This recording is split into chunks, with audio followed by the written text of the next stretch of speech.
Selling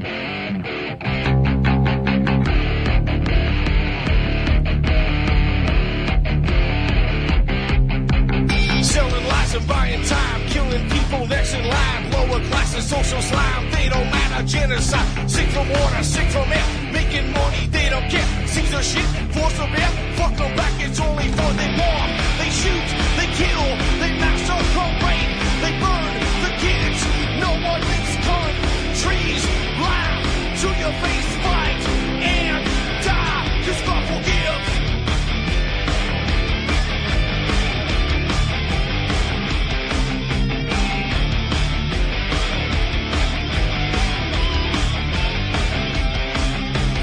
Selling lies and buying time, killing people next in line. Lower classes, social slime, they don't matter. Genocide, sick from water, sick from air. Making money, they don't care. Caesar shit, force of air. Fuck them back, that's only fair. They bomb, they shoot, they kill, they massacre, rape.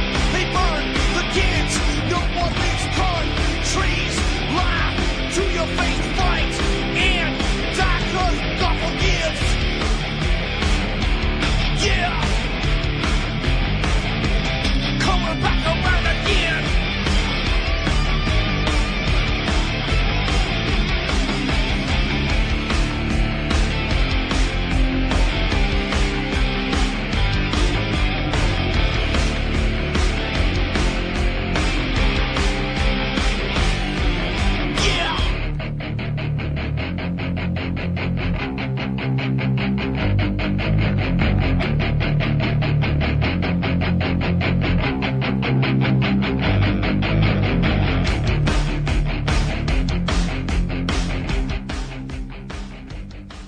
Welcome to the show. I'm your host, Ron Stevens. This is Rock the Boat right here on UCY.TV, my favorite little online network. And I hope it's growing. I do believe it's growing, and that's a good thing. Had a pretty enjoyable show last night.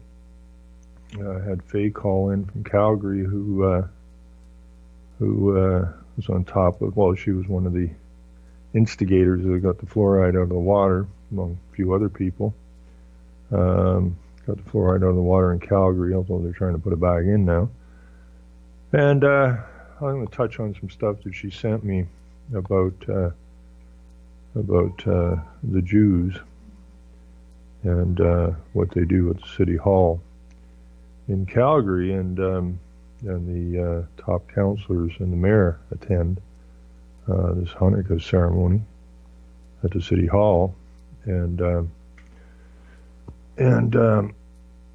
the fact that the mayor, who's Muslim, who was put there again, this was a con election or a set election. It wasn't a real election, and it was contrived by the Jews and the Muslims and the government and the media to keep him in there. So I'm going to look in. I haven't had really a chance to look at what she sent me yet, but she touched on it last night, so she perked my interest, so I'm going to have to go look at it. But she too, having been a school teacher, is not a real happy camper. A lot of these ex-school teachers are not happy campers anymore because, they went and they taught the curriculum in the school only to realize later that, well, they've been lying to the students. The history that they've been teaching is incorrect.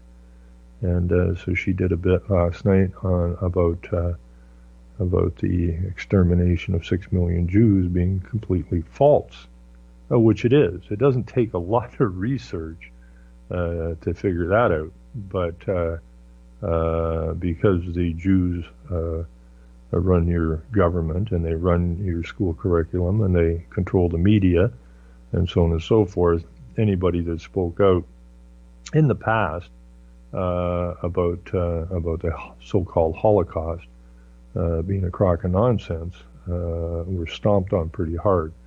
I think that door is about over. There's too much information and too many documents, and only a complete nutcase or a Jew would continue pushing that agenda of the 6 million Jewish lives lost in the Holocaust, in the extermination camps. But we never hear about how many. I think it was 80 million or something that was killed by the basically Jewish takedown of Russia and the creation of the Soviet Union, which moved along to the European Union, and they're trying now like hell for the North American Union and the Asian Union. Hats off to Faye. Anytime a teacher can look at the information with an open mind and come to a proper conclusion without hugging the lie, and that's the psychology behind all of this, is to get you to believe the propaganda, believe the lies, and they just keep they just keep repeating the lie everywhere until you submit to it. And then when somebody throws the truth in front of your face, you can't deal with it. And that's psychology, and they know it, and they know what they're doing with it. And so it becomes very difficult for you to throw the lie out and accept the truth. So hats off to Faye, an ex-teacher, who, after doing some serious research, was able to throw the lie out and accept the truth. And that's what more and more people need to do, and more people are doing it every day. Now, yesterday, when I went to get coffee, there was a big front page article about this Bernard Sherman and his wife Honey, who were found hanging in their $6 million house, whatever it was, in I believe it was North York, and no real investigation. It was kind of calling it murder-suicide. So I was sent an article by Chris, I think, last night after the show of a story of this so-called murder-suicide on MSN. So I went and read that, and if I find you, Chris, I'm going to have to punch you in the head, because that kept me up to almost 4 o'clock in the morning. Because the story really doesn't make a hell of a pile of sense. And the investigation doesn't make any sense. Oh well, right? Which kind of reminded me of the movie Soylent Green, when Charlton Heston was like a low-level cop in New York, and this is after all of Agenda 21 and Agenda 2030 have been in place. They have the assisted suicide, they have the small little apartments, they have you don't get Dicko electricity, and you don't have cold water, warm or hot water, no air conditioning, just like it says in the 1976 Conference on Human Settlements in Vancouver. What's not sustainable? Private property, air conditioning, private vehicles, so on and so forth. It's all in that movie, Soylent Green. So the food industry in that movie was basically controlled by 2 companies. Now, the only people that got meat were the high-level people. You were turned into a forced vegan. You see, and then it goes. It really has a generational aspect to it, because and I forget who was playing the old guy who was sharing an apartment with Heston. But see, he had a memory bank of before this happened, where Charlton Heston was much younger and didn't have a memory bank. He doesn't ever recall eating meat or having a really good meal or electricity or hot water, none of that stuff, right? And but the old guy did. And so they got Heston to go and investigate this murder. And the point was, they didn't want an investigation. Kind of reminds me of what happened in Toronto with this Jewish pharmaceutical king. Because I don't see an investigation going on there. And so Heston stumbles upon some stuff, and then they kind of try to pull him back because the idea was not to have an investigation or put somebody in there that wasn't capable of doing an investigation.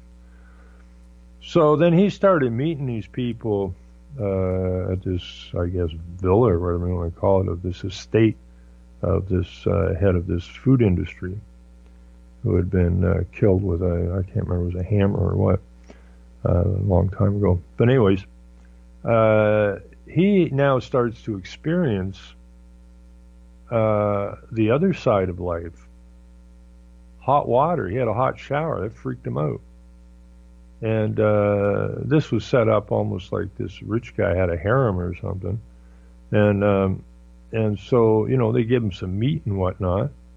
And he took it back to the apartment, and they had fresh fruit.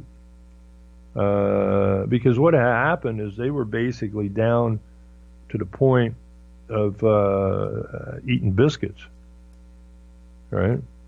Form food biscuits, nutrient biscuits. And so he never really experienced a real meal. So he drags all this stuff back, and the old guy is enjoying the hell out of this. You know, they got steaks and stuff, and apples and salads and the old guy says, "Man, it's been a long time since I had a meal like this." And Heston, the younger guy, the cop, goes, I've never had a meal like this. You see, so they do this generationally, because once the old guy dies off, that memory bank's gone. And it's all that's left is what people are experiencing at the time. This is what they do with the children. They drag them into the schools. This is what they did to the native kids. They dragged them away from their families into the school. And make no mistake, your children have been dragged away from you and put in these same schools, indoctrination schools. And their memory bank is going to be completely different than yours. It's extremely important that you put your memory bank into their heads. Because there's one eventuality, you're going to die. And you can't just turn a blind eye to what's going on, because your kids and grandchildren are going to have a hope in hell. And there's not going to be a pretty future. So anyways, I read that piece in MS, what do you call it, MSM, I guess, which I never go to, but so I read the story, and so I thought, okay, I better get rooting around here a little bit. So I started looking for some information on this Bernard Sherman. I'm not really coming up with a hell of a lot, and I don't see too many videos about him. A couple of very short little videos, but apparently, according to the article in the MSN and Communist Broadcasting News up here in Canada, he was rather cantankerous, overbearing, and that would say that you probably ticked some people off. He had some cousins that were suing to get part of this fortune, and that was a 10-year fight, which in the end Sherman won it, and then the cousins were going to appeal. So somebody get ticked off. So when I was rooting around, I ran into a video that I don't even know, I didn't even look to see who the hell made the video. But he woke up, I guess, yesterday, and did the same thing. He read the article. Said he just woke up and thought he'd look through some news and see what's cooking. And this is what people need to do. You need to understand when you're reading something, there's always something else in there. Like, what's the purpose of the story? Who wrote it? Who are they? You know, they mention experts. Who are these experts? These are things you need to check out. So this guy says he just woke up. He put up a little video, 10-minute video, I think yesterday, December the 16th. Yeah, yesterday. So he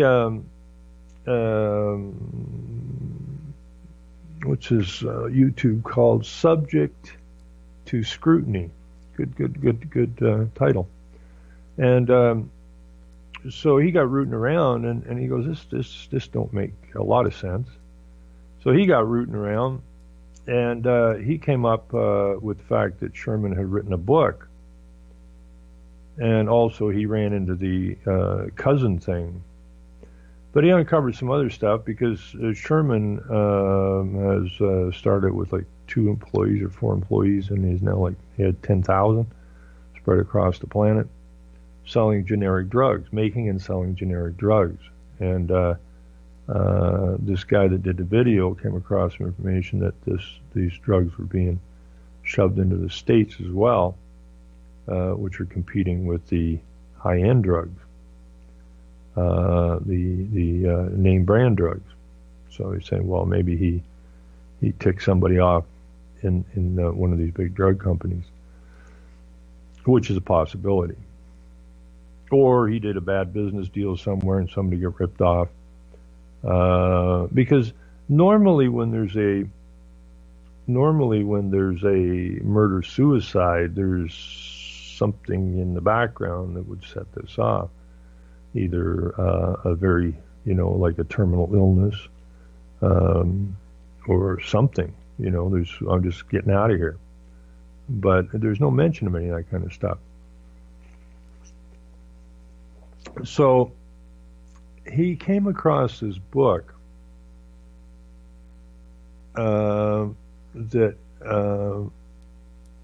as I said here, now the book was called, it was published in New York by Thomas Yosloff in 1969 and by Bernard Sherman.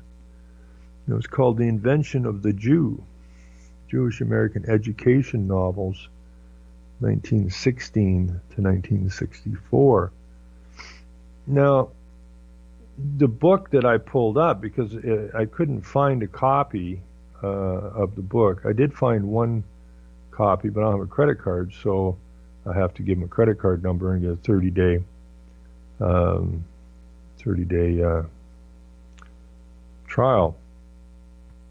So I did find a copy of the book, but it was kind of interesting because I spent about an hour or close to it looking for a copy of the book, a PDF file or whatever. And, I would find links and get these, doesn't exist, not found, doesn't exist. I mean, where the hell, what's going on here? So I haven't read the book yet, but I did find this other book called The Jewish American Novel, which has a reference in the references to the story, pasting Bernard Sherman in here. And there's a long list of Jewish writers, and this is an overview of how they basically operate, which is kind of interesting. But I'm just going to go, before I get any deeper into that, I'm just going to go back here and see if there's an update on this. Because today when I went to look at the news, when I was getting my coffee, there really wasn't much of a story there. So the story here in our Communist Broadcasting Corporation, known as CBC, I think this is yesterday's headline: family of billionaire couple Barry and Honey Sherman slams rumors circulating ahead of autopsy results. Now, I don't really the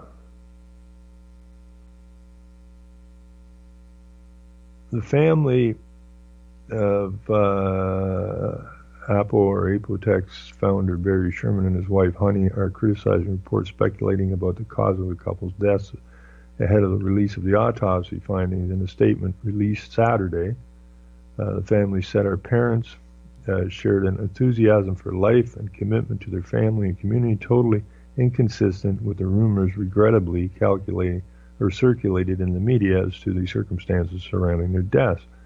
So the family doesn't think it's a murder-suicide. We're shocked and think it's irresponsible that police sources have reportedly advised the media of a theory which neither their family, their friends, nor their colleagues believe to be true.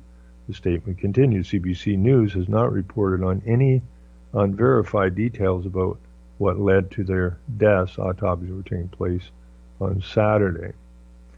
The Sherman family statement called for a thorough and objective investigation by police and requested that media not report further on any cause of death until the investigation is complete. So that's what the family wants. Then we have let's see. Speaking to reporters outside the home on Friday, Detective Brandon Price said that while the deaths were considered suspicious, they were not yet being treated as a homicide. On Saturday, police remained tight-lipped about the investigation. They have yet to confirm that the Shermans were the deceased, despite the family statement, and Apotex confirming that its founder, Barry Sherman, and his wife had died. The police source told CBC News on Friday that that was a non-family member who discovered the body, trying to determine if there's foul play. Price said the police are still trying to determine if there was foul play involved or not, and at this point we cannot say 100% with certainty if there is or there is not.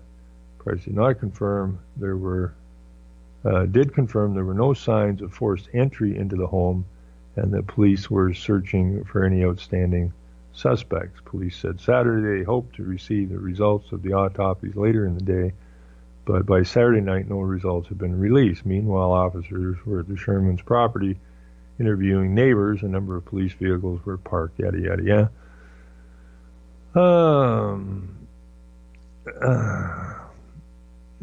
Police have not commented on where the pair were found in the house, whether a weapon was recovered, whether the body showed signs of trauma, or when the Shermans were last seen alive. Well, the understanding is that they were found hanging in the house. Now, is that true? I don't know. So Sherman founded Apotex in 1974 after buying his uncle's smaller company. Now that would be where the cousins come in wanting a cut of this action. Okay, so he bought his uncle out, and now the cousins want a piece of the take here because this was all from the uncle's company, the original company. But it doesn't matter because he didn't. He bought the damn company. Piss off. The pharmaceutical giant produces and exports generic drugs to more than 115 countries worldwide, according to its website. Along the way, amassed a vast fortune, recently estimated at $4.77 billion, making him the 15th richest person in the country. The North York home where their bodies were found was registered to both Sherman and that had recently been put on the market for $7 million. The Shermans were among Canada's most generous philanthropists, also organized funding for charitable causes through their foundation. The couple made numerous multi-million-dollar donations to hospitals, schools, charities, and had buildings named in their honor. Now, we have people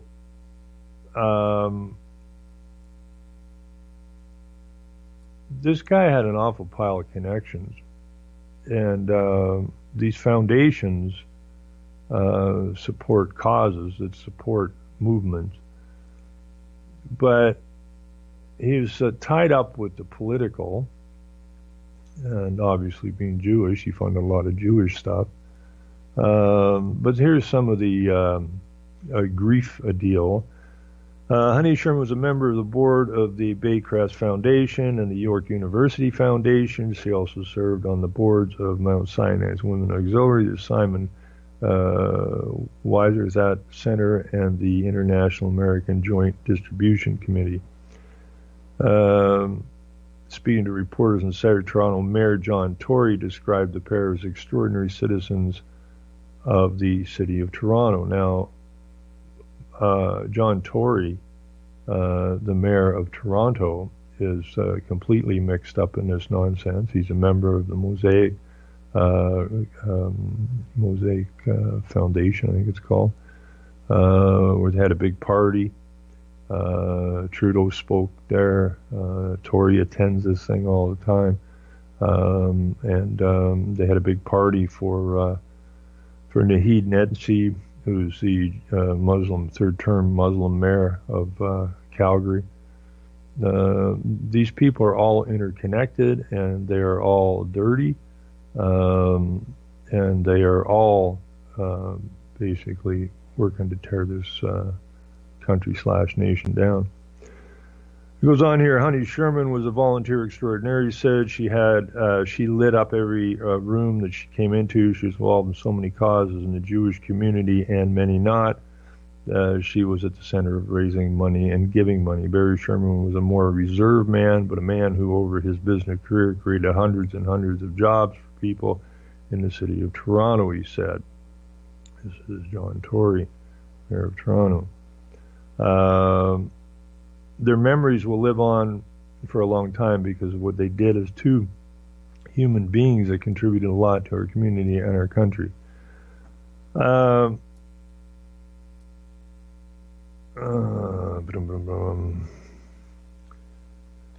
Anyways, Bob Ray, who's a Jew, who most people didn't know was a Jew, who's the godson of Morris Strong, who is the bumboy of Rockefeller, who was the head of UNEP, the United Nations Environmental Program, who was head of CEDA, Canadian International Development Agency under Trudeau, Trudeau 1, Daddy Trudeau.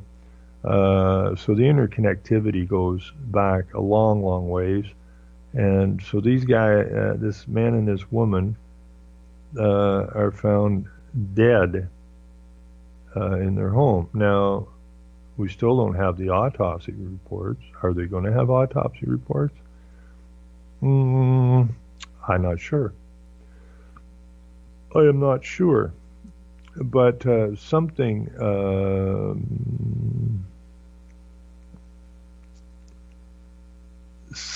ain't right in this story. That's for darn sure.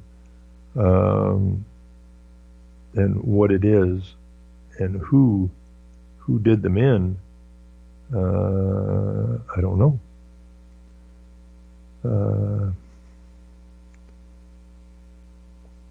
And in the Toronto paper, we have police await autopsy results in suspicious deaths of billionaires Barry and Honey Sherman.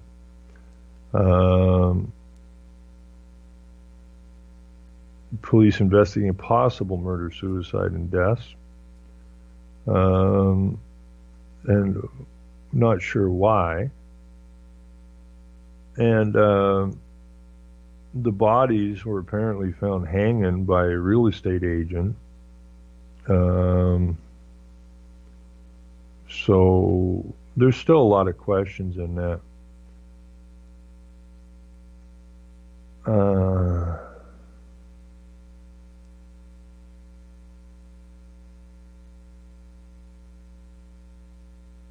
Anyways, we'll go back for a minute. I'm going to spend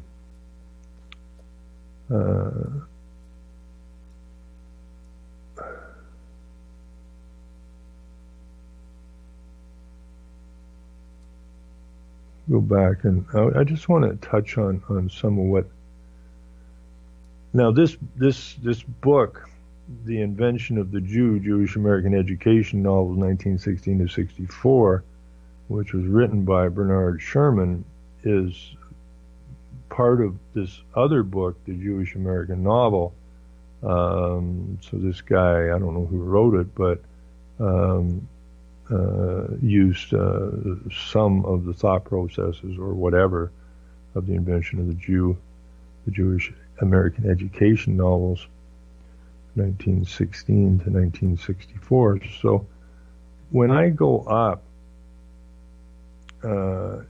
in this, I should really just put it in the chat and let you go through it, because it brings up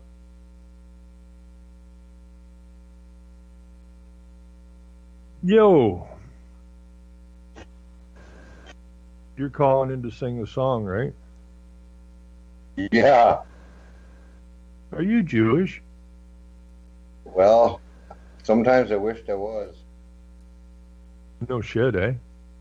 Now this is I don't know. The reason I sent you that is you're talking about Because you wanted to keep me up till 4 o'clock in the morning, right? there you go. I know. You owe me a hit. But they what I find fascinating about it is the guy's he's part of the death cult himself. Yeah. And he's a billionaire from doing it. And then him, I mean, it just it's bizarre that they just put it in the paper like him and his wife in their, $8 million mansion were found hanging side by side. Like, they're going to call that a murder-suicide? I mean, for a Jewish billionaire? Yeah, it don't make any sense, does it? I was looking for illnesses and that, that they were going down because they, had some kind of, unfixable disease or something, but there's nothing. Just, a real estate agent walks in, finds the two of them quietly hanging from wherever, and then the police come in and it just reminded me. I'm not kidding you. If you watch that movie Soylent Green, I wish everybody will watch that and understand what the hell they're watching. It just seems like the same thing because the Toronto Police Department or New York Police Department, are coming in to investigate the murder, the deaths of these two people who are completely connected. They fund the government, they fund this, they fund that, but they fund what they want moved forward. So, when you've got Trudeau involved in it and you've got Bob Rae involved in it, the connections with this group or these two people being billionaires and everything stretches far and wide. So how did they end up hanging in their mansion? It doesn't make any sense, right? And then who hung who, right? Sherman was 73 or something? Hi dear, I'm home. I was thinking after dinner, why don't I hang you and then I'll hang me? Good idea. Great idea, Bernard. It doesn't make any sense. Maybe that's what happened, but it still doesn't make any sense. Did you watch that video I sent you? Chris? Which one was that? I sent you a video from this guy that woke up, and I was looking at the paper yesterday, I'm going something, as soon as I saw the headline, I said, something don't savvy here. Didn't read the story. It just didn't make a lot of sense. And so I sent you a video of another guy that woke up yesterday and got rooting around and saw the story and went, So, he does what we try to teach people to do, right? If something don't set right or don't sound right, you better go and do some checking. And that's where he came up. Well, it was in the story about his cousins wanting to cut the action, and he dug up some pictures that look pretty seedy, but whatever, doesn't matter. And then looking at where he's shoving these generic drugs at. Who did he irritate? Is he cutting in on some of these registered drug companies' business? Right? Excuse me. Cutting into their bottom line, and they just, say, Bernard, back off, right? Did that happen? I don't know. But this book that he wrote, I haven't been able to find it. Now, I'm just going to reload this thing, because when I found this last night, it only had 180 views on it. I don't know, I'm just going to reload it and see see if it got any more views on it, because it had just been loaded up. That was a good 423 views. And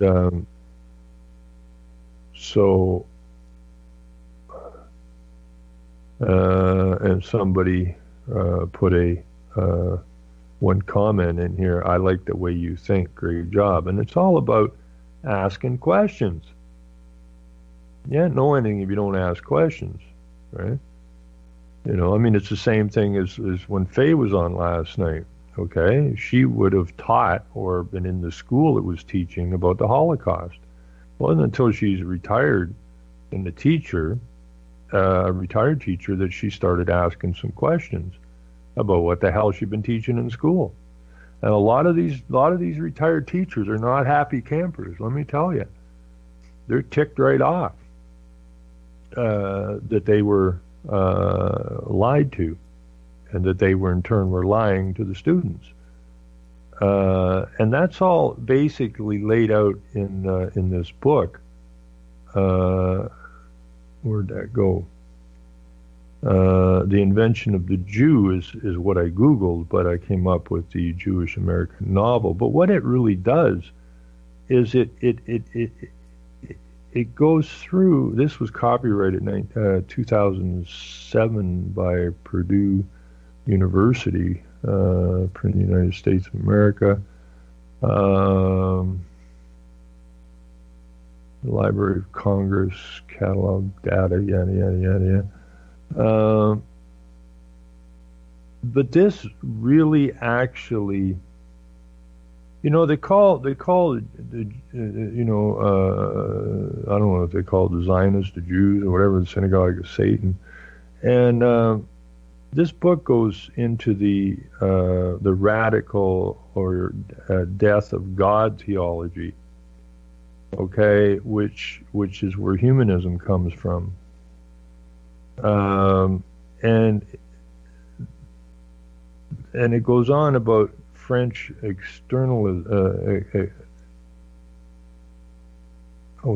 didn't put the right word in there. I was looking for that this morning.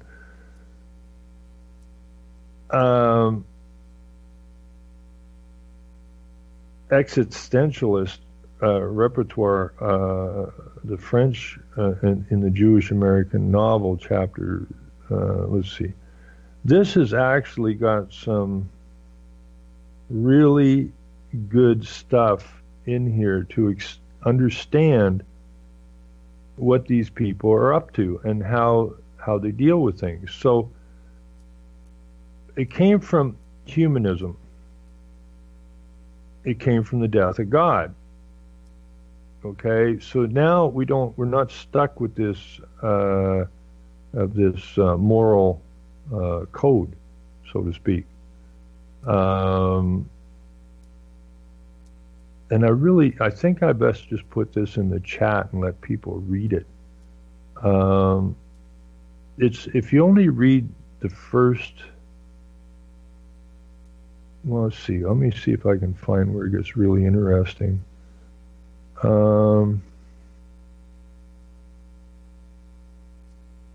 It's very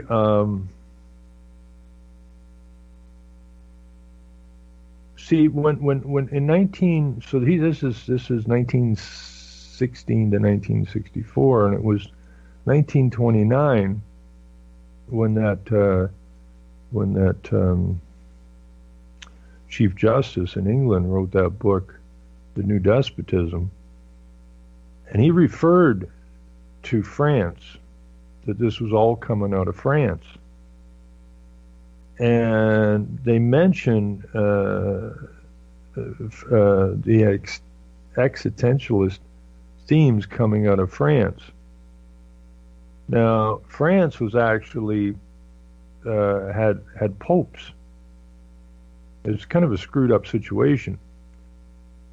But you can tie France basically to the beginnings of communism.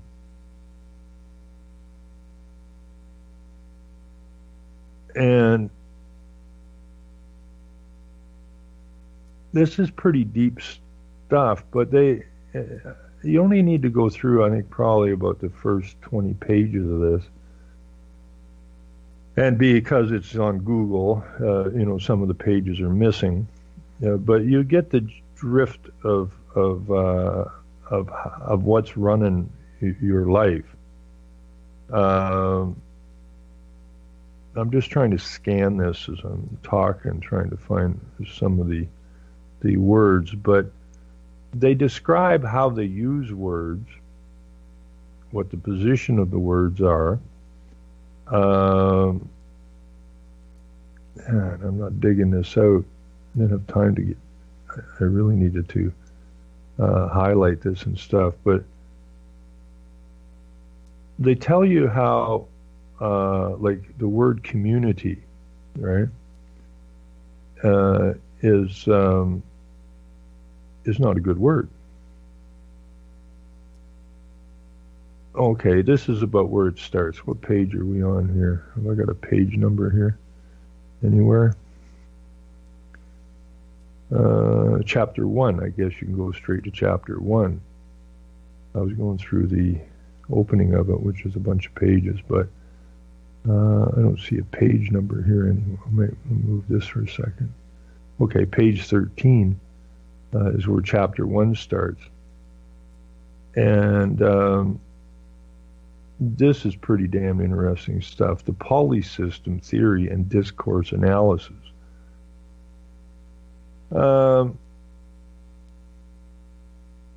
Itamar Ibn Zohar's too little known polysystem theory, henceforth abbreviated as PST, this is the important part of this book, provides an excellent model for the study of cultural interaction at large, while it avoids many of the pitfalls of more dated comparative methods that seek to relate the literary text to its cultural context. Because I have discussed Ibn Zohar's work more elaborately elsewhere, polysystem, I will confine myself here to an introduction of some of the terminology and insights indispensable for an understanding of the cultural analysis that follows PST, originated in the late 1960s.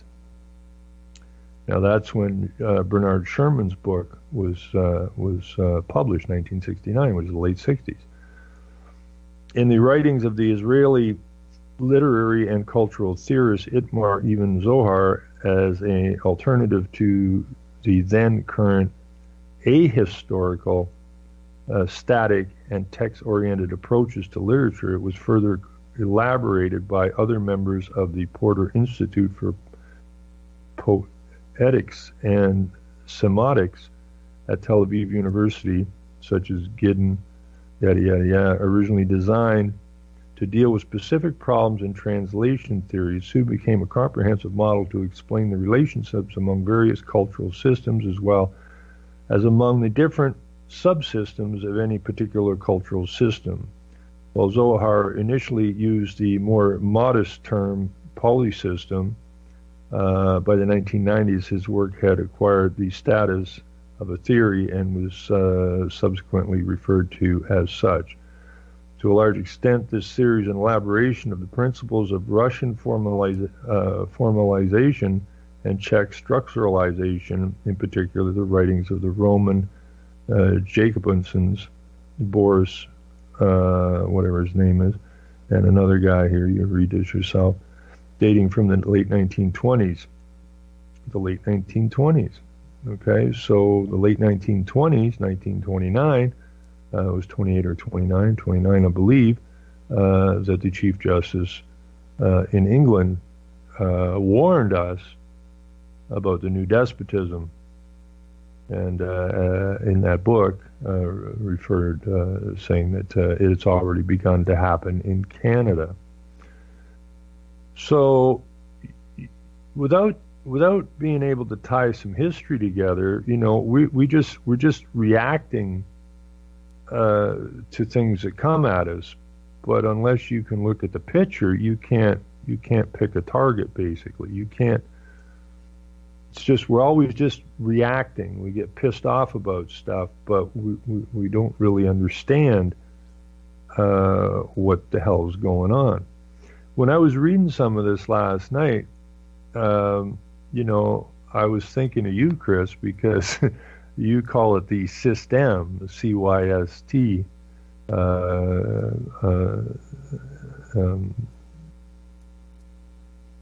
M.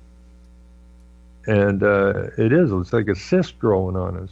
But these guys are the ones that cooked it up. And we suffer from it. PST is a functionalist approach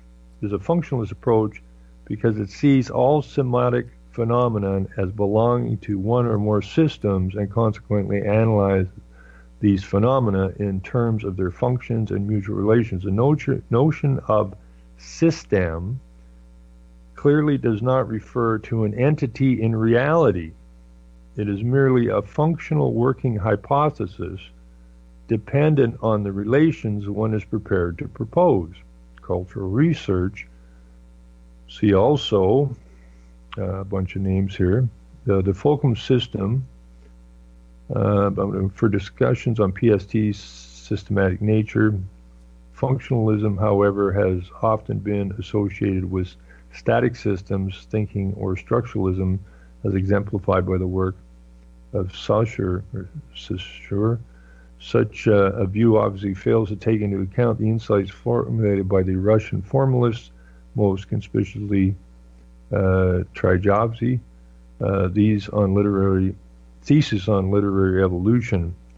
It is therefore necessary to distinguish two separate functional programs, namely the theory of static systems and the theory of dynamic systems. Zohar, that's just a reference to his work, whereas the former approach considers only the functional synchronic relationships among the elements of a specific static system, that is, one fixed in time. The latter attempts to formulate rules regarding the diachronic as well as the synchronic relations within the system. It allows for system evolution in time. Furthermore, the somatic system itself should be seen as a heterogeneous open system. It is necessarily a polysystem, a multiple system, a system of various systems which intersect with each other and overlap using concurrently different options, yet functioning as one structured whole whose members are interdependent. So this goes on.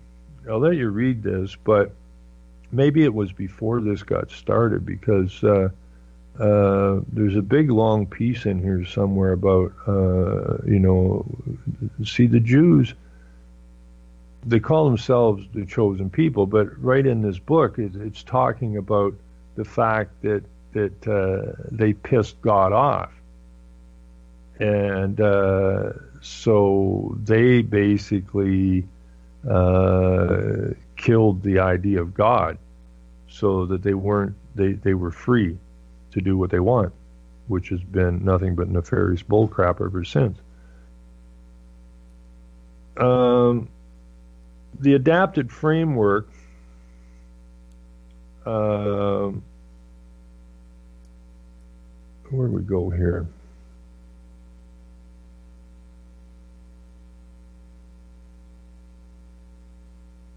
Okay, let's try this out. The revolutionary nature of this framework is in the regarding as an internal to the system those factors that used to be considered extra systematic restraints upon communications, i.e. background against which communications take place. A study of communication then can no longer be restricted to the mere message. It necessarily involves social contextual parameters of the communication situation.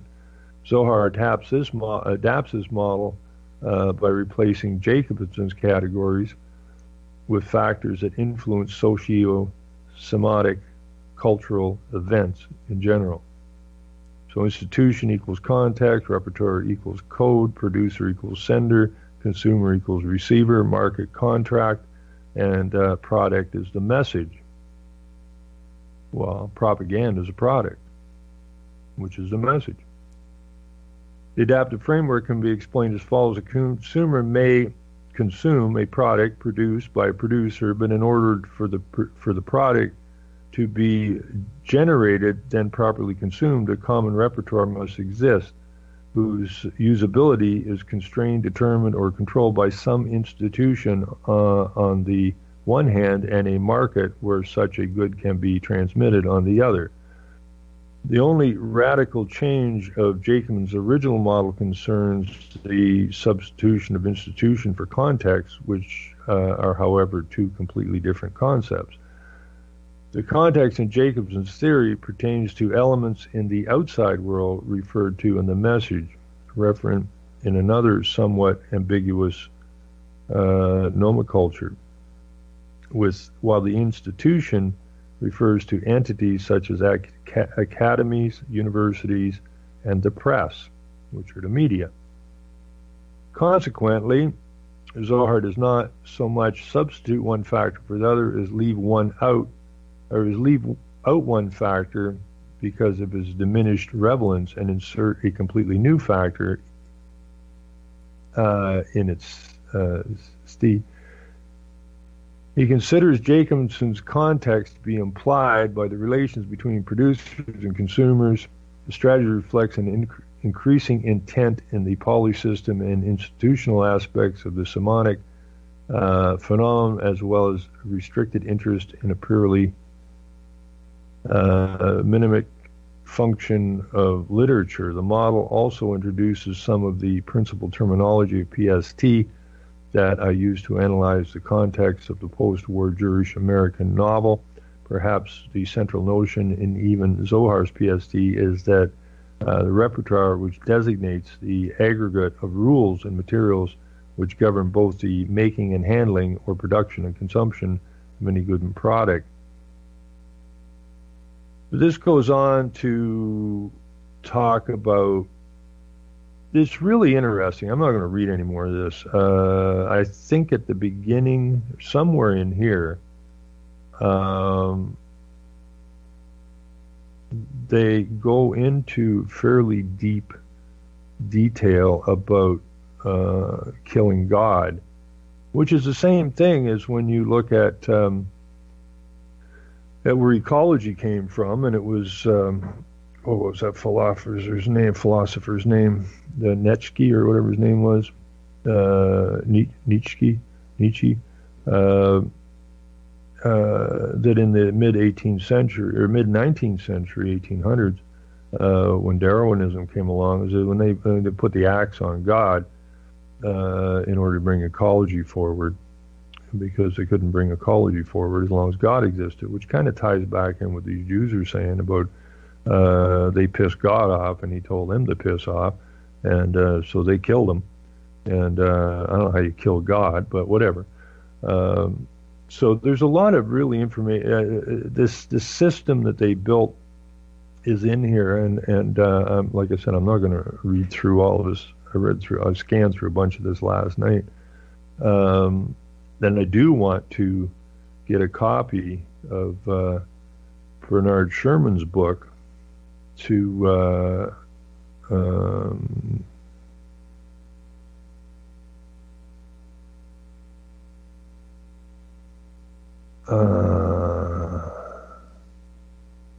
okay, it's got about diversity in here. Let me just see. Maybe I found something here that would make some sense to some people. Here they start going on about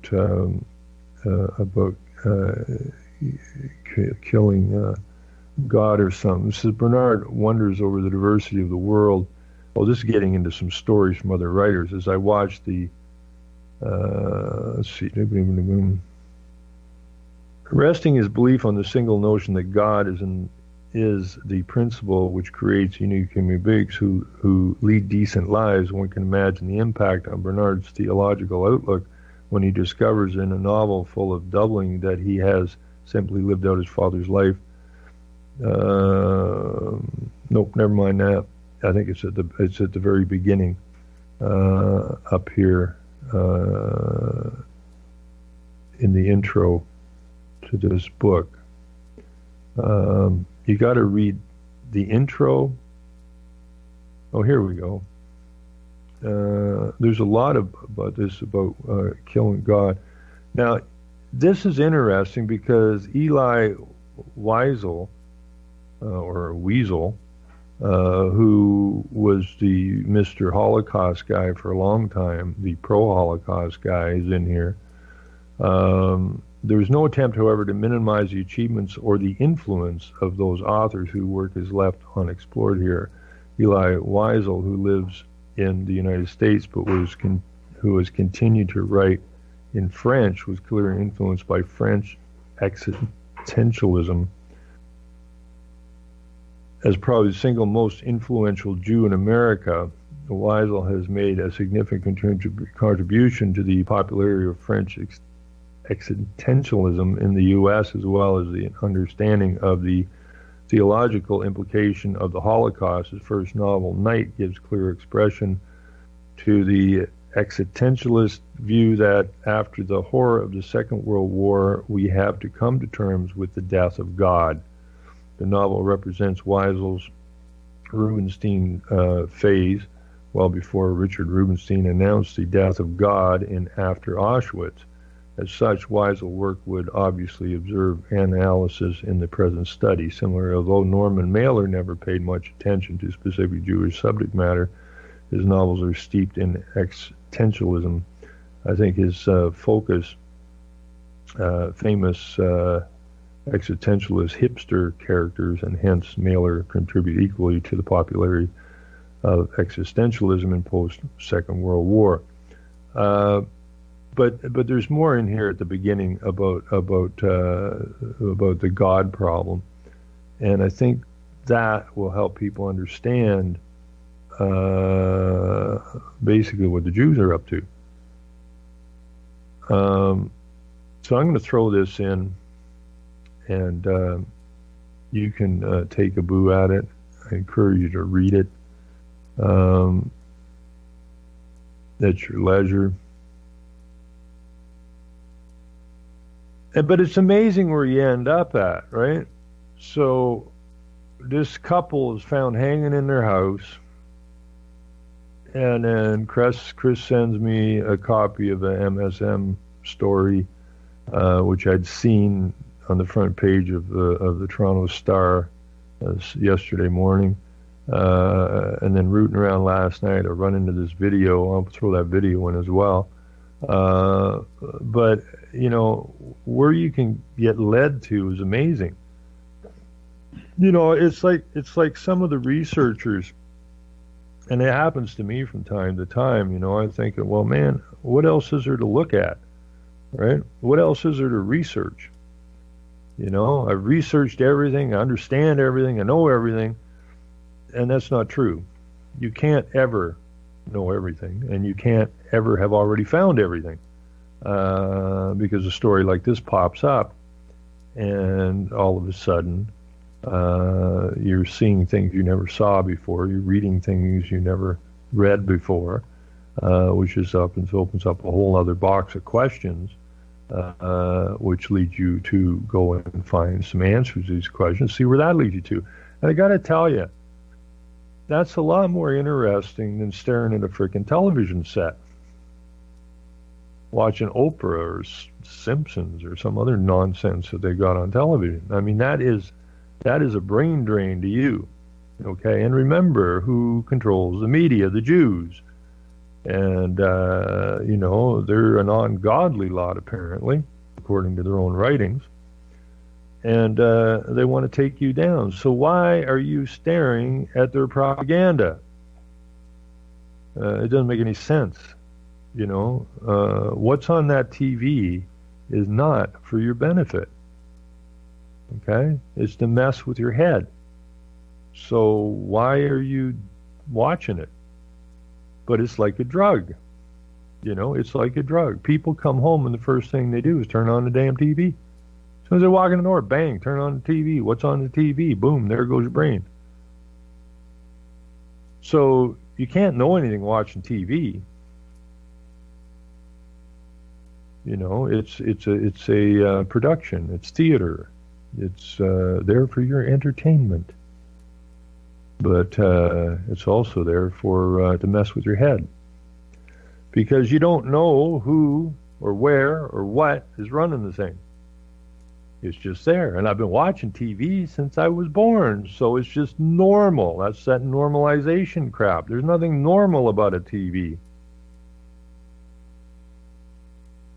They're only telling you what they want you to hear. Your job, I mean, even if you did watch TV or read a news piece, then it should instantly perk your mind to say, wait a minute here, I better go check some of this stuff out.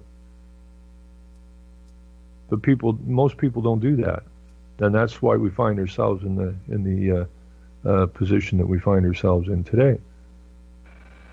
When did CNN come into play? Then they start out. Was it the O.J. Simpson thing, or was it before that? I can't remember, but they kept people distracted so good, 24/7. Well, I think with O.J. Simpson, that was 24/7 on that. That like I'm going before 9/11 here, obviously, but that CNN, that's what they got a foothold on a story, and then they became 24/7 news to keep you distracted. And then, well, you know O.J. Simpson, or was something before that they come into prominence, and you know, and they're your news source, right? Like that's all they're supposed to do is news. At the time? Well, it was really amazing, because when the 24/7 news channel first came on, I guess it was CNN. When that first came out, I was actually excited about it, right? You know, instead of these little bits and bobs and bites of a news story, we'll have more in depth because it's 24/7, right? But it dawned on me pretty quick after watching it for a bit, this is 24/7 propaganda. So instead of just telling you a little bit of propaganda at supper time or 11 o'clock before you go to bed, they can run it 24/7. And that's when, I remember that O.J. Simpson thing. I mean, the same clip was shown how many times? 12 million times of that Bronco going down the freeway. The live chase. And yeah, so it didn't take long to realize that, wait a minute here, this is not a good idea, right? Because then what you had after that, you have the lead up to the Iraq War now, where they could say terrorism 9 million times per day. So all that was an absolute ramping up of a propaganda machine. And I mean, and then you had more and more and more of this 24-hour. I mean, it was like a virus took off, right? Everybody had to.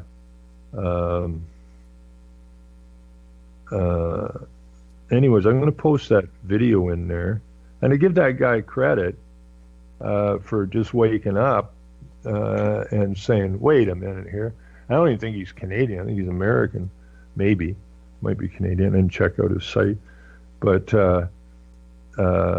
take a look at it, and it's basically a really quick 10-minute lesson on what everyone needs to do when they see a story.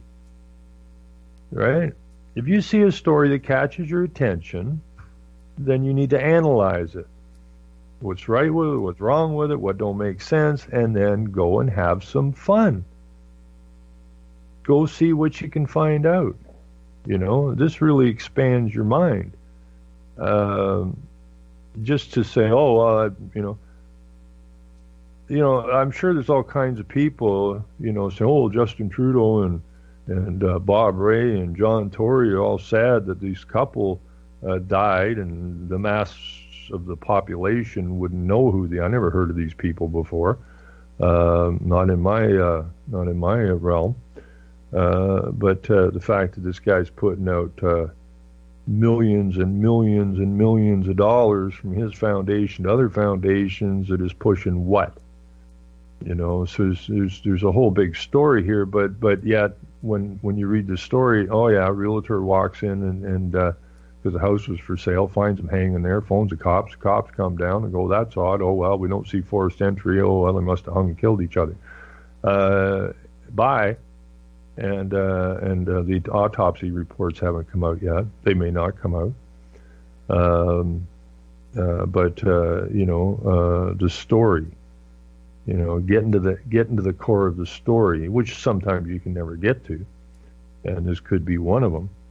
But you know the story. There's something going on in the background of that story, and it would be nice to find out what it is. But that book. Well, I'll be sure it's an unbiased autopsy, and it'll be a credible examiner that does it. And there'll be no bruises on the body. There'll be no poisons, no nothing else. It'll just be simply, here, dear, let me help you into the noose, and I'll jump on the one beside you. I know. You try to picture this, eh? There was no scuffle, apparently. You know, I'm going to hang you now, dear. Oh, okay. You know, what are you, nuts? Get away from me, right? You know, it doesn't make any sense. So, what was the purpose of it? I mean, you know, when you look at these biology... Billion purposes for it. Well, these biology scientists, or these genetic scientists, I remember reading back, I don't know how many years ago, found a list of how many were dead. Right? There was hordes of them, and there were stories coming out all the time that these biologists and that were dying like flies. But you know, it would, and the basis of the idea was that these people who are put into little boxes to look at a particular piece of a particular puzzle they're working on, come to terms with the idea that there's something very ugly going on here. And they start doing some investigation and go, whoa. So, you know, you're farting around with the genome and stuff, which is a bad idea. And then all of a sudden they're dead. You know, you've seen lots of stories. Scientist shoots self in the back of the head 3 times, right? Well, that's a trick. Right? It was a suicide. There was an awful lot of biologists that were suicided. And I would imagine the reason they were so suicided was that they came to terms with what the hell they were actually involved in, and wanted to say, hey, we can't go there. Well, sorry, bye. So I don't know if this story of this guy, though, it just reminds me so much of the story of the rich man that got killed in Soylent Green. They brought a bottom end detective in, right? And this kind of sounded like the North York police don't see a problem. The house looked clean, doesn't see forced entry. So we'll just conclude with no investigation whatsoever. It was looks like a murder-suicide. And these guys are this big in Canada, and they move this many millions of dollars around to these foundations. It's like when Morris Strong died. Okay, here's a really miserable character who's been involved in everything, and he dies apparently in Canada, but he had been living in China, come home to Canada to die in some little place outside Ottawa. There's no real funeral. Now, this guy was Petro-Canada, he was CETA, he was head of the United Nations Environment Program, yada, yada, yada, yada. And it's like he never existed. Same as Rockefeller dies. Yeah, big players like that, eh? They just no news whatsoever. Rockefeller's dead. I think they're still eating babies somewhere. Rockefeller dead, end of story, have a nice day. And now on to a three-legged kangaroo. That'll be the story for the day, of which we're repeat 907 times. Don't worry about Rockefeller. So this is the same kind of news release on these people who are multi-billionaires. It seems to be, if it was a white guy who threw some bacon at a mosque, this would be headline news for a week, and it would be all over the place. But these other people found hanging in their house, who are all interconnected with government and however many countries in that, and are Jewish and wrote a book on how they operate. No real news. It's absolutely astounding. So either this guy was hooked up and shoveling money where it shouldn't have been shoveled, and filling the pockets of John Tory or Bob Rae or any of these other politicians, Trudeau. I don't know. Maybe this guy gave money to the Trudeau Foundation. I don't know. But it's the same thing that they said when Rockefeller died. A few people come, oh yeah, it's a real loss, and they did the same thing with this couple. So this couple was hooked up with something, and somebody somewhere. Well, the only difference is, it makes it a little stranger, is Rockefeller and Strong, they died apparently of old age. This what puts a little bit of a twist into this to me is the that just buying his wife a necktie and then buying himself one beside her. Well, you don't know. Maybe she bought him the necktie. She seems younger than he is. Right? So, I don't know. Did they fill themselves full of their generic pharmaceuticals and then, go, let's check out? But why would we check out? That's what they said. There's so many questions with this. Was he, I know Jews will kill their own. I know, yes, absolutely. No ifs and buts about it. But is it because of the bigger giant that felt that money was being taken from them because he was selling generics? Wow, there's so many questions. Yeah, I know, and it's going to have to. May never find the answer. It's like I can't find out where Morris Strong's buried. Right? This guy had been in this since the 30s, and he's dealing with all the top guys on the planet, and dies. And where did he get buried? Or did they just freeze these guys and waiting for when they can revive them again somewhere down the road? I have no idea. No idea at all. I figured when Strong died, they would have just took him to Colorado to the Baca Ranch and buried him there. But there's no indication of it. There's not even any family news about it, really. These are spooky people. When you have other stories that really aren't headline stories at all, which become these huge headline stories. So I don't know. I was looking for something by today saying that one of them was really sick. But then why would the other party say, well, you're sick, you want to get out of here, I'll go with you? It doesn't make any sense. So. It's called love, Ron. What? It's called love. Oh, really? I love you so much, I'll die with you. You're dying, I'm going to die too. Thanks for the necktie. I don't know. I really don't know. But there was something else I want to talk about today. I can't remember what the hell it was.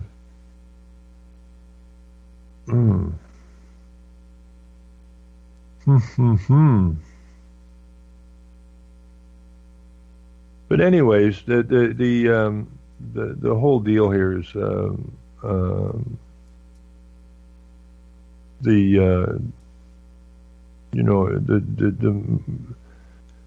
it seems to me that because the Catholics had such a big influence in, even when they weren't allowed anywhere else, they were still allowed in France. And it seems that this communism thing grew out of the Jewish, Catholic, French, maybe it's the French connection, grew out of there and spread. And when they mentioned that, when that new despotism mentioned that it already starting to happen in Canada in 29, and I believe the how's it called, the Federation of Municipalities in Canada was formed in around 1928, somewhere in there. So that, again, the Federation of Municipalities is a union, okay? It's the central body for the municipalities. And stuff is fed in to the Federation of Municipalities, and then it's fed back out to the municipalities.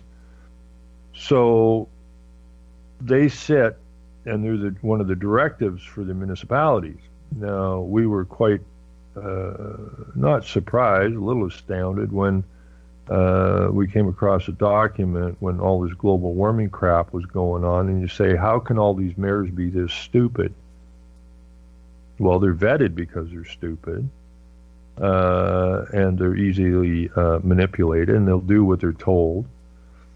But when we found that document from the Federation of Municipalities stating that what they did was the mayors, they brought the mayors down, spent a week or two down with the Federation of Municipalities, and they said, once we convince the mayors that man-made global warming is real, then they send it back to the municipalities, where the CAO, or city manager, is already trained in how to implement these agendas. Now they have a mayor who believes that man-made global warming is real, and it's the CAO that sets the agenda, and he's listening to the mayor's listening to the CAO because, well, he's an expert, and he's just been convinced by the Federation of Municipalities that global warming is real. But the really interesting part of that document was that once we convince the mayors that global warming is real, then we will use the carrot and the stick to control them. Okay, so, we'll send you out a grant to build a bike path if you do what you're told. And if you buck us, well, your life's going to be miserable. And that's how they control people. So, that scenario gets played over and over and over and over and over again, and that's communism. That's Marxism, it's Jewism, but it's not there for the benefit of the people. It's straight manipulation.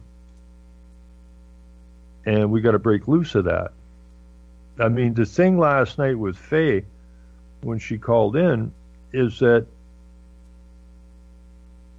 having done the research she did, and you've already done all your research a long time ago, to show without a shadow of a doubt that this whole Jewish Holocaust in Germany during the Second World War is a complete and total story.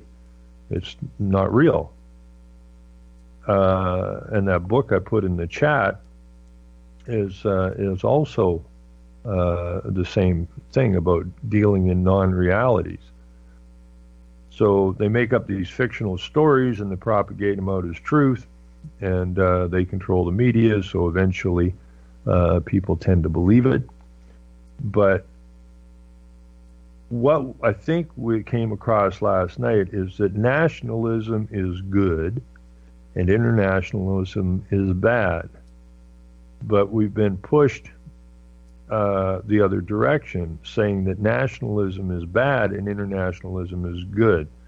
And I think that was the necessary outcome of the Second World War, because Hitler was standing in the way of the internationalists who want to control everything and everybody on the planet. And here's this guy who's got some, spirit, mind, and spine saying, no, no, no, no.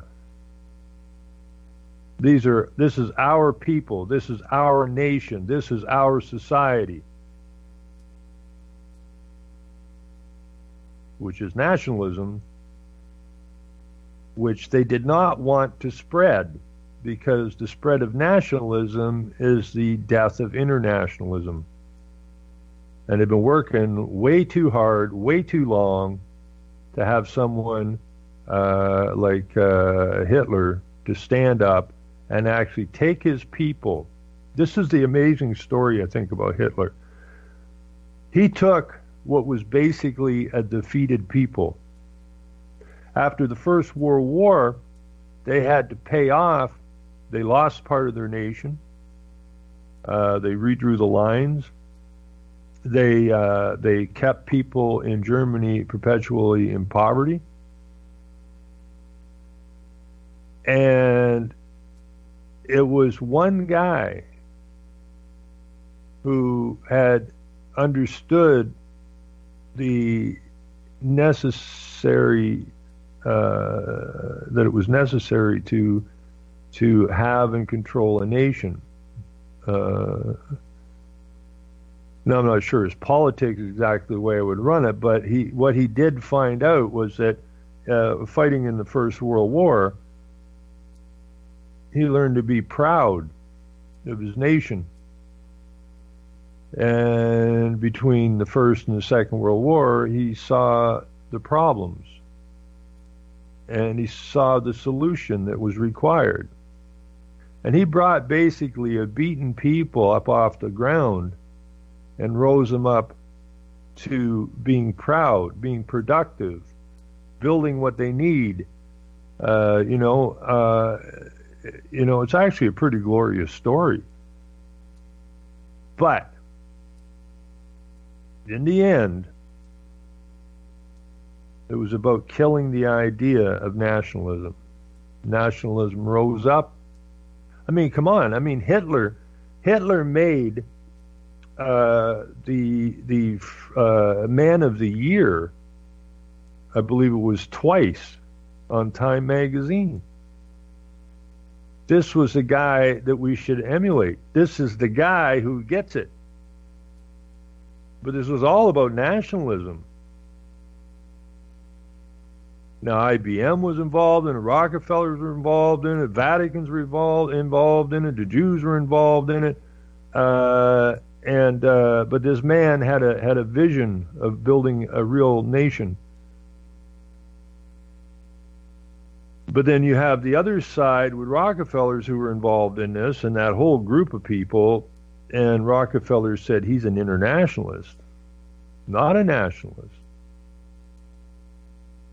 Okay, and this is the time when nationalism was growing because of Germany. And he said, I've been accused of being an internationalist, and if that's the charge, I stand guilty, and I'm proud of it. So these people, when they saw Germany rising as a nation, an independent nation, they had to put a stop to that.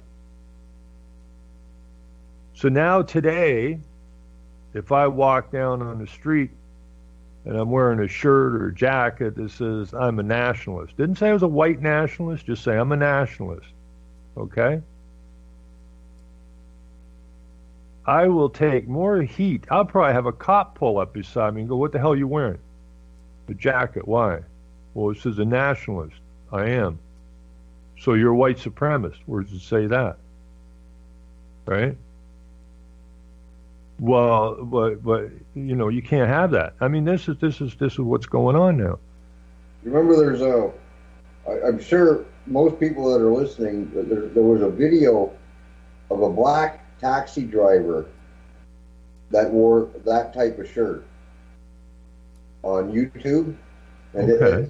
it was huge. I think he had like 3 or 4 million views, and a local newspaper did an interview with him about it, and he explained it exactly like that. It had nothing to do with his color. He loved his country, and he was a nationalist for his country. Yeah. You know, and this was a black guy, a black cab driver, and that was that says a lot right there. Yeah, we got to stop laying down. Okay.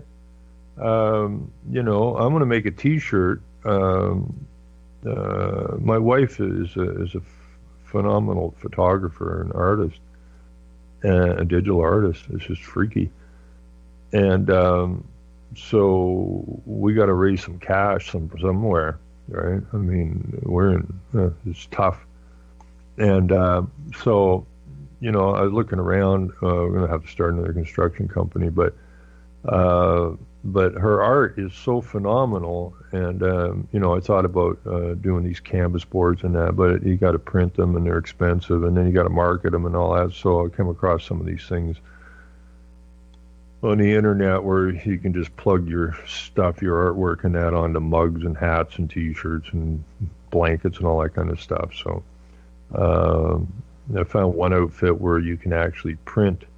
Most T-shirt things you can just print a square or rectangle in the middle of it, right? So I found this place where you can print. I'm not going to say this because if I say this now, somebody else is going to do it. I'm going to shut up until I get it produced, then I'll say it. But I got an idea that is probably not going to make the government, the Jews, or the Muslims happy, but tough luck. We have to become nationalists. There's no other way. And if this black guy, I mean, I'm sure the cops or whoever was giving him a hard time would be going, wait a minute, what do you mean you're a nationalist? You're black. So you can't be a white supremacist. So what are you, a black supremacist? And this is the thing, we got to move this message to the kids. You know the history of Germany, right, Chris? I mean, after the First World War, Germany was basically on its knees.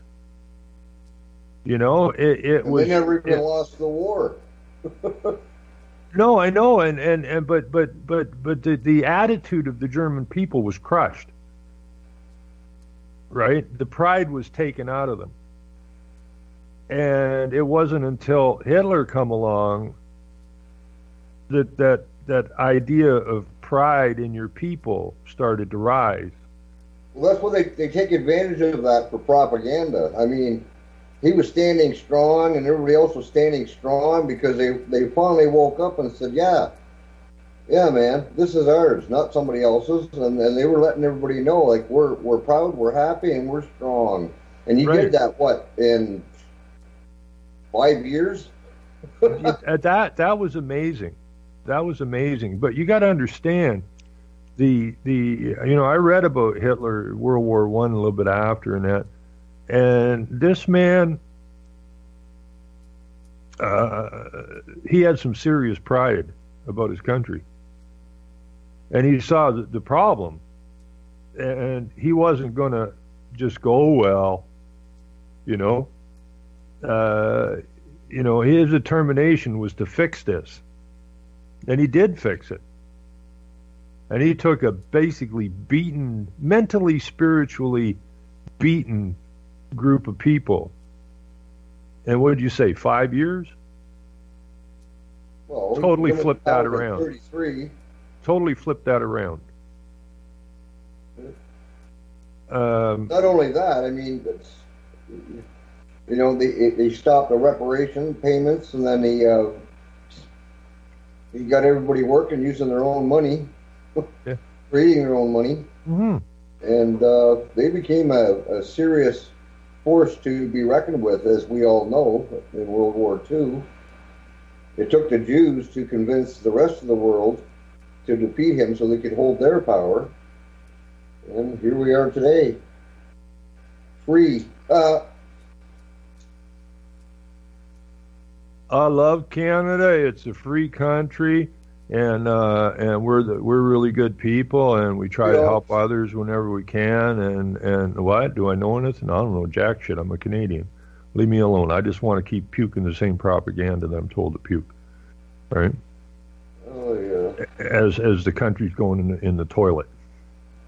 Yeah, we could always move somewhere else. I love that one. You could always move to Pakistan. Okay. There's a thought. There's a thought.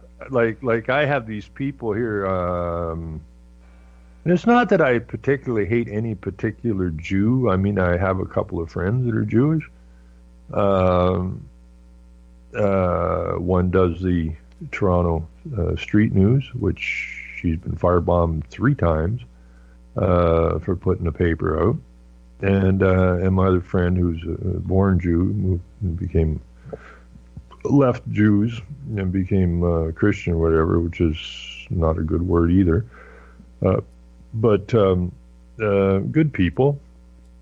But it's the overarching control over our people that is irritating.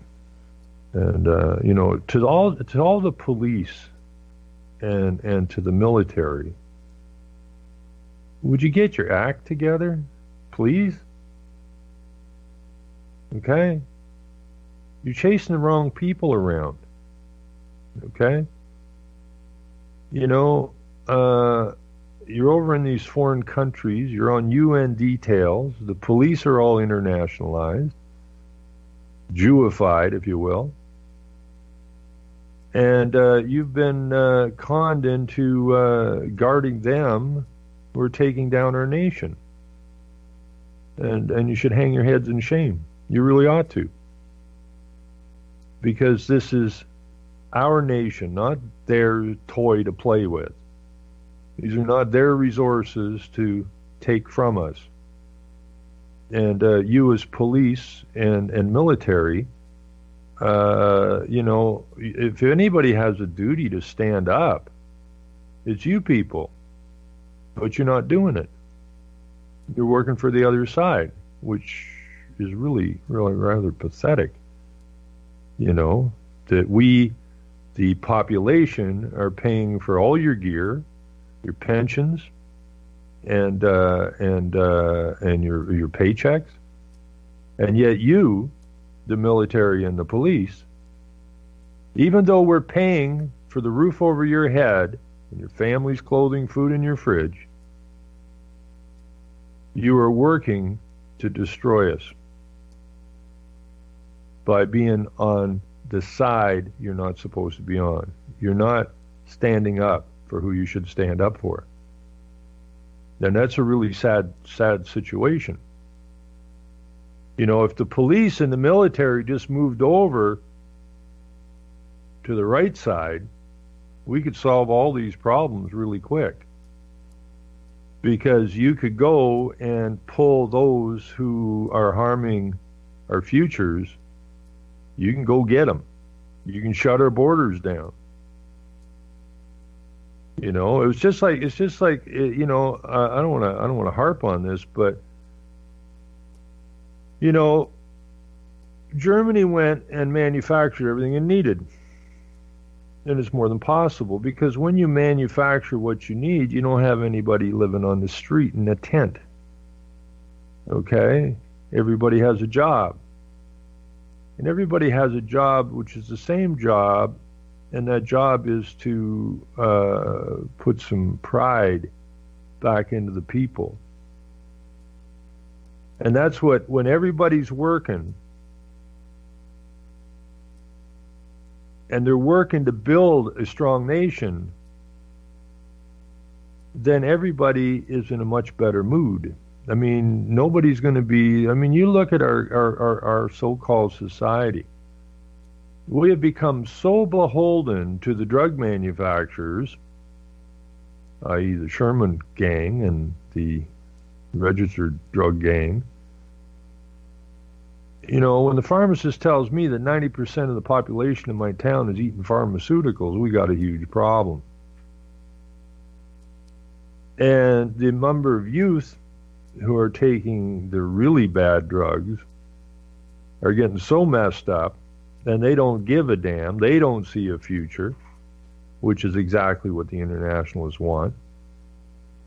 And everybody seems to be dependent in one way or another on government. When you see headlines, Trudeau government creates X number of jobs, and this goes on, doesn't matter if it's Trudeau's government, Harper's government, anybody's government. See, I always see these headlines. Like, when did it become the government's job to create jobs? That ain't their job. Okay, but they stymie the entrepreneurs, so they can't go create jobs because they want to control everything. Well, the jobs that they're creating are government jobs. Yeah, exactly. So that it's pure communism. And right? You say, well, finally I got a job. Well, but it's not a legitimate job. Yeah, but I got to feed my family, so I'm going to do what I got to do. Yeah, but you're doing it off my dime. It's not my dime anymore. It's my 90 cents. No, well, you may know your 90 cents. How about your 14 cents? There's now. See, I don't understand exactly. You probably researched this more than I have. But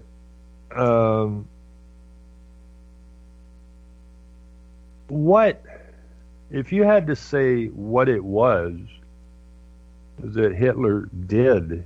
I mean, they had a hard time. I mean, they were not real popular when this thing started. I mean, they were a small group of people who were harassed by the police and everything else. And I don't remember if Hitler was shot. I remember there was a story of them coming down an alleyway or something, protesting something. And I don't know if Hitler got shot. Somebody got shot in that mess anyway. No. But so through people this, were killed in that. Yeah. Hitler, Okay. Hitler was shot. Hitler was shot, and other people were died in it, and that was the police of the state at that time. That's when he went to prison and wrote. When they put him in prison, he wrote. Oh, is that what put him in prison? Yeah. Okay, so he gets out of prison, and now he's back on the street. So I'm trying to think of what psychology he used to get in the head of the people. Because that's exactly the psychology that we need at this time in this nation. Like, okay, you did this, we shot you, we threw you in jail, we killed some of your buddies, now you're out of jail, now smarten up. And from there, within a very short period of time, Germany is now a wealthy nation again, where the people are all working, and they're proud of their nation, and so on and so forth. I'm going to have to study this because I need to know what the psychology was that brought these people. And my understanding, I could be wrong, but my understanding is the people of Germany were basically like the people of Canada at that point. They were pretty much beaten. Oh yeah, beaten down to a pulp. Yep. Yeah, and they had all this international. Can you imagine they were taking wheelbarrows full of money to get a loaf of bread? Yeah. Some of them were using it for wallpaper. Yeah. So pathetic it was. Something had to give, and he was the man that said, "Okay, look, we've given enough." Yeah, and but see, we need to get that psychology. That's how he did it. Yeah, but we somehow need to get that type of psychology into the minds of the people here. Yeah, but we're not there yet. Well, that's what I'm wondering. Like our loonies. Well, yeah. Well, it used to be a paper dollar. Now it's a coin. But I mean, if it was a paper dollar, I mean, we got to wait to the point where we got to use our paper dollars to wallpaper our walls. And then somebody comes along and says, you know what? Something doesn't smell right here. We got to fix things. I think it's going to come to that before it happens. Well, I'm hoping we don't have to get there. I'm hoping we can pull something from history that we can instill into this mess before we have to get there. You know what people need to do is listen to Hitler's actual speeches. He was not an evil man. He was just trying to fix his own country and tell people, leave us alone. And the only thing he did other than that was try to save his own people in Poland. And that's what started the Second World War. And obviously that was fabricated. Like he invaded Poland. Well, all he was trying to do was get the trying to save his own people that were being genocided. Well, yeah, because after World War I, they changed the borderline of Germany, which took Germans and put them in Poland, and he just was trying to move that line back and reclaim what was Germany and the German people, as far as I understand. But if people would look, they would research and understand all the negotiations that were going on and all the peace talks that Hitler was trying to he was trying to work with everybody to say, look, all we want is our people to be safe, and we want our own country, and leave us alone. But the propaganda machine rolled out, and we got World War II eventually, but he wasn't. You take it back to a basic level, where the suggestion is, and I grew up in school with it, that this evil man was trying to conquer the world. No, he wasn't. He wanted his country back, and he wanted his people safe, and that's all he wanted. But he said, you know what? You want to play this game? Get it on. Yeah, but at the same token, like you said, I mean, I read a lot of these negotiations and stuff, right? And these peace treaties and stuff, and the basic message was that we are not trying to conquer the world. We just want our country, and we want to be safe, and we want our people to be who they are, and that's where that that race baiting started. That these are white supremacists, and they don't want, they only want the whatever they call themselves, white, blue-eyed, blonde people. Yeah. That's not even close to true because, well, Hitler wasn't blonde or blue-eyed. This idea of the supremacy stuff had nothing to do with anything. That was just more propaganda. The basics was like, we run our own economy, we run our own bank, we run our own education, and we'll produce what we need, and what we don't produce, and we'll buy somewhere else. And if you want something we produce, then you can buy it from us. And this is the way the whole world is supposed to work. But no. You have to do what we want you to do, and it's a really sad story because we didn't learn anything from it. He saw everything that every host talks about today. Back in 1930, well, no, before that, but I mean, when he took charge in '33, but he was seeing everything. Any radio host in alternative media talks about today, he saw that, before, well, I mean, there was radio, but he saw it. I didn't even know how he got his intelligence to get it, to understand. I mean, that was a smart man. I think when I read some stuff about him from World War I think he saw it then. I think it was like I think he just saw some common denominators, right? And it just smacked him, and he went, whoa, okay, I get it. Now, what are we going to do about it? And I think this is where we're stuck here now. I mean, more and more people like Faye, who, taught school, who would have been involved in teaching a lot of stuff that was garbage, which he agrees with. And then, when she went through and studied Hitler and that, and the stuff that was going on in Alberta, and the way that teacher got hammered, it makes her do more research, and then, then all of a sudden you go, whoa, hold the phone here. Everything I was told was a crock of nonsense. Well, yeah.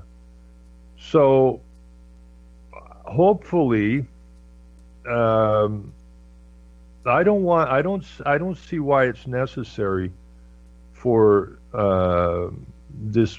See, we're in a kind of a really serious mess this time, because back in the day, basically you had Germans and Poles and Jews in Germany.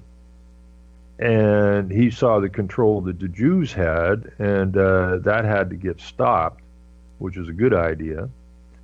And then the Polish people were basically the German people, or at least that part of Poland.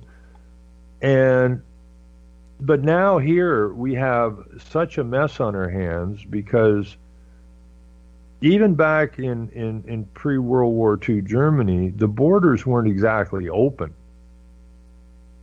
Okay, and so now we have this problem, because what Hitler still had, or Germany still had, was its core population, of which were basically German, which once he got them lifting their heads up out of the dirt, like real men would stand, it didn't take that long, I don't think, to say, yeah, let's get it done. But now we have such a messed up population. Like when you look at Toronto, it says 122 different languages. And open borders. So we really can't wait for this. Understand that that's done by design? Well, I know, but we really can't wait for this collapse.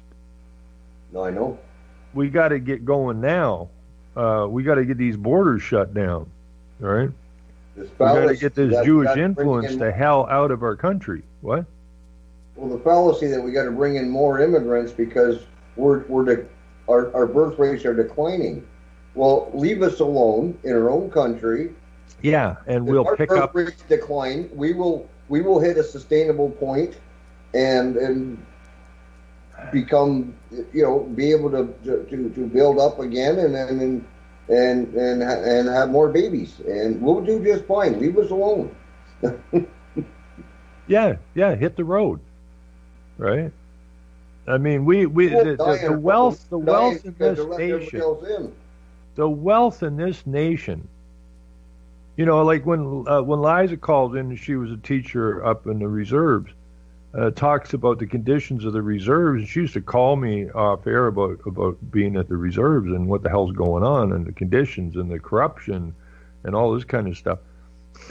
After all these years and the multiple number of governments who have promised to, get water to the natives or a roof over their house, and these people are still living in abject poverty, it makes it's disgusting, because we're the wealthiest nation on the planet, bar none. It's that simple.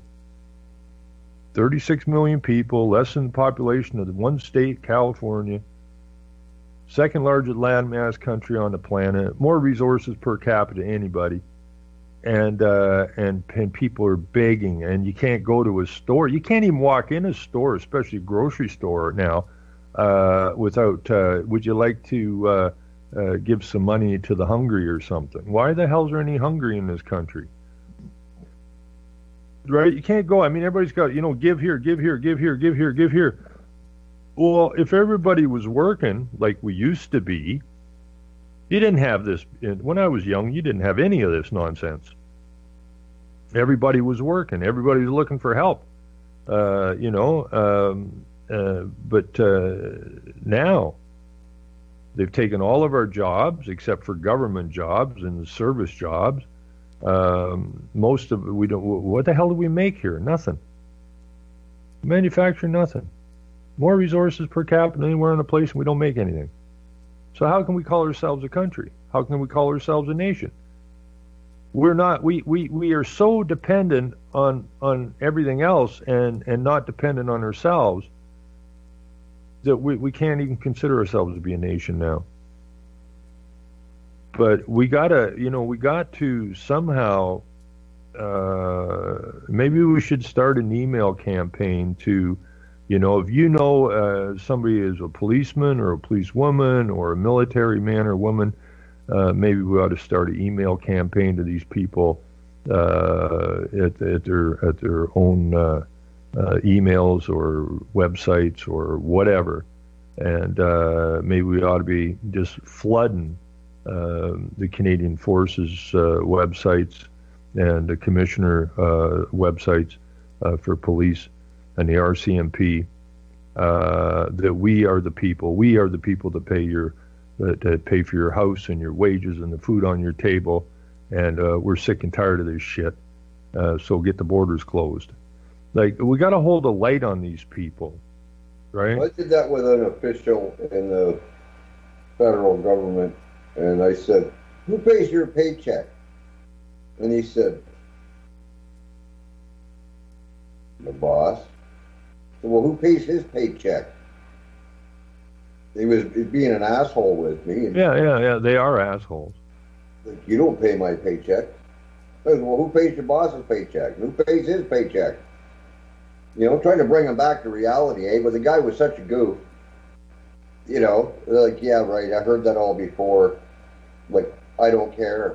I got a job, and my job is to destroy your life, and that's what I'm going to continue to do, even on your dime.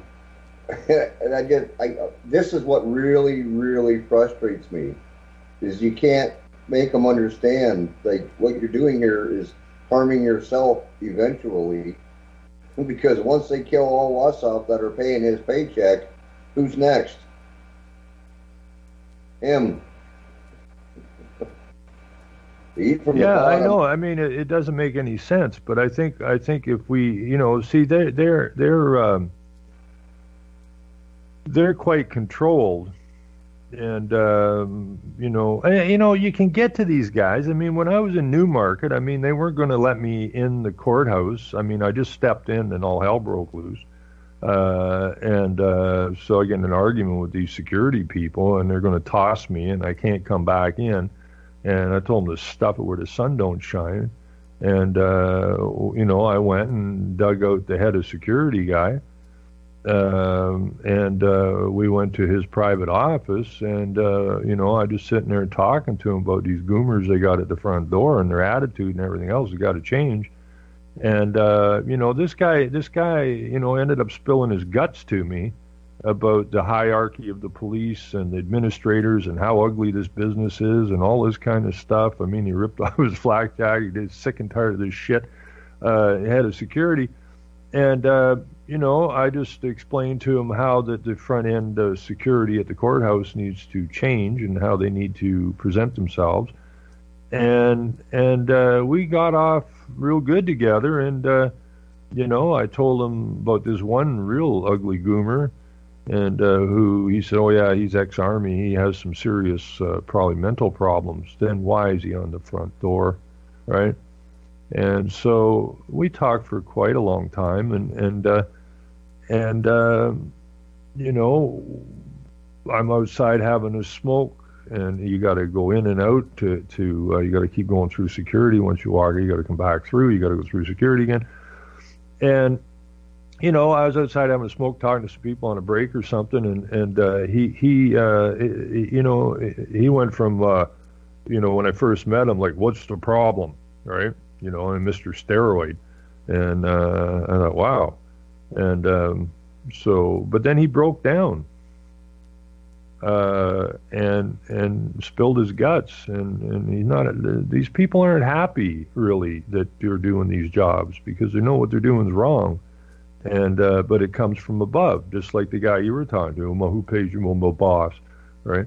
But he came out on break, and he says, he was so happy, and he comes out and he gives me a big handshake, and he says, Ron. He says, I got rid of that guy. Well, proud of you, right? Now, you working with these guys now? Yeah, we're gonna try to change this, right? And so it went from a really ugly situation, this security system at the front gate, at the front door of the Newmarket Court, to people that were coming in and out of the courthouse are going, what happened? Like, these people aren't ugly anymore, right? They're pleasant. So then it went from, put your stuff in there and walk through there to, they started talking about Michael's trial and how ridiculous it is and why they beating up on this guy. So basically what we started doing was through this is to get these people in the military, the RCMP, and the police force out of their damn uniforms mentally, right? And get to man or woman and just screw these goofy outfits they wear, okay? Because once you can get to the man or woman, then you have you're going to find out what you're dealing with, either a moral and amoral character. And if you're dealing with a moral character, which for the most part they are, because they got families, they got kids, and all the rest of this stuff, you can get to them. And that's what we need to do. We need to get to them. And we need to get them on side. And, did they not try sticking flowers and guns a few times? What's that? What? Is that what you're suggesting? What? Well, I mean, you've seen all the video on that, the flower children sticking flowers in soldiers' rifles. Well, that's not on a proper level as far as I'm concerned. That's little children. No, I know. I just thought it was but no, you need to set them down. I've done that lots of times with the police, even though I've been assaulted by other police and jerked around. But those are amoral. But I've had lots of police where they come on pretty strong, and then once you talk to them for a minute and just use a little bit of psychology, then you can get past the uniform and get to the man or woman, and then you're having a normal conversation with somebody who has the same problems everybody else has, right? So we need to put the idea into their heads that, our country is in huge amount of trouble, which means your children, your grandchildren are in a huge amount of trouble. Okay? You can keep collecting your paycheck, but you got to change the way you're doing things. Okay? And be prepared to stand when it's time to stand. I think that's probably the message, right? Because at some point we're going to have to stand, and that point is here, really. The time to stand is now. So, I don't think we're a weak nation. I don't think we're a weak people. Just like Germany was a beaten people, while they still had their forefathers' blood coursing through their veins. And it just took a guy and an idea to reactivate that pride, and took a beaten people and stood them up. And it's the same thing. Our forefathers are European, and they still have that blood running through their veins. We just need to get it activated again, so that they're not beaten. I mean, Canadians are just so beaten; it's pathetic. Anyways, I think we're out of time. Everybody have a great afternoon, and we're going to win this. Because we're supposed to win it. And, study some history, some real history. What? Good show. You have a great day. And everybody else, take care. We're out of here. Back to you today at 7 o'clock. Have a great day. Oh, yeah. Al is on deck. Lower classes, social slime, they don't matter. Genocide, sick from water, sick from air. Making money, they don't care. Caesar shit, force of air. Fuck them back, it's only for they want.